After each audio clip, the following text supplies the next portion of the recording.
5ই আগস্টে ছাত্র জনতার সাথে আমাদের পেশাজীবী ভাইয়েরা অংশগ্রহণ করেছিল কিনা? তারা অংশগ্রহণ করার একটাই কারণ ছিল, আগামী দিন থেকে তাদের কাছে আর কেউ চাঁদার জন্য আসবে না। তারা অংশগ্রহণ করার জন্য একটাই কারণ ছিল, তারা ব্যবসা করে বাড়িতে যাবে, মাঝখানে কোনো হামলাকারী হামলা করবে না। আজকে এই জায়গায় দাঁড়িয়ে আমরা বলতে চাই, 5 আগস্টে তারা যেই কারণে আমাদের সাথে একীভূত হয়ে আন্দোলন করেছে, বর্তমান অন্তর্বর্তী সরকারকে তাদের সেই নিরাপত্তা দিতে হবে। তারা আপনাদের কাছে আর কোনো কিছু চাই না।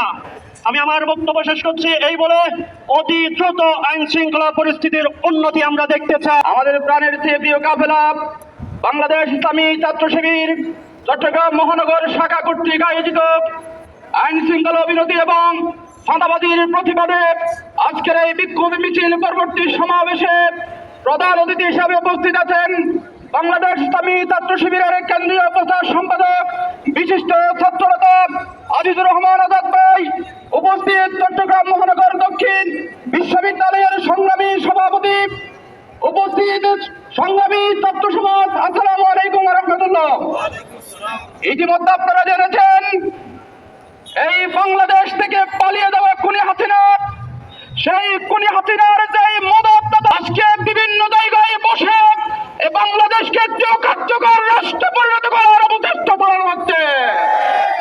আমরা আমাদের জায়গা থেকে স্পষ্ট ভাষায় বলে দিতে চাই, আমাদের শরীরে এক বিন্দু রক্ত থাকতে জুলাই বিপ্লবের সেই শহীদদের অর্জনকে আমরা পিছনে যেতে দেব না। আজকে আমরা দেখতে পাচ্ছি বিভিন্ন শিক্ষা প্রতিষ্ঠানে সেই নিষিদ্ধ সংগঠন ছাত্রলীগের মতো আবার নতুন নব্য পেশিবাদের আমরা আবির্ভাব দেখতে পাচ্ছি। আমরা দেখেছি কোর্টে রমসের মহড়া দিয়ে সাধারণ ছাত্রদের উপর হামলা করা হয়েছে। আমরা আজকের এই চট্টগ্রাম থেকে স্পষ্ট ভাষায় বলে দিতে চাই, এটা কুয়েট না, এটা বীর চট্টগ্রাম। কোন শিক্ষা প্রতিষ্ঠানে যদি একদম ছাত্রদের গায়ে হাত তোলা হয়, সেই হাত ভেঙে দেওয়া হবে। আমরা জীবন দিতে জানি, আমরা রক্ত দিতে জানি, কোন বাতিলের সাথে আমরা আপোষ করতে জানি না। আমরা বলবো, আজকে আইন শৃঙ্খলার যে অবনতি আমরা দেখছি, আমরা রক্ত দিয়েছি, জীবন দিয়েছি নিরাপদ ভাবে বসবাস করার জন্য। আজকে 2000-এর অধিক ছাত্র জনতা জীবন দেওয়ার পরেও আমার মা, বোন এবং ব্যবসায়ী ভাইয়ের আজকে নিরাপদ নয়।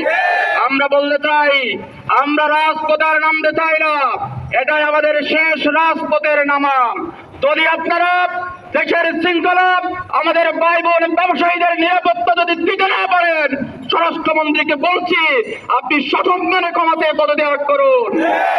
আর যে কথা বলে শেষ করতে চাই, আগে বলেছিলাম এটিএম আজহার আমাদের প্রিয় নেতা এটিএম আজহার ভাইকে এখনো মুক্তি দেওয়া হয় নাই। আমরা শুধু আগামীকাল দেখতে চাই কি সরকার সিদ্ধান্ত নেয়।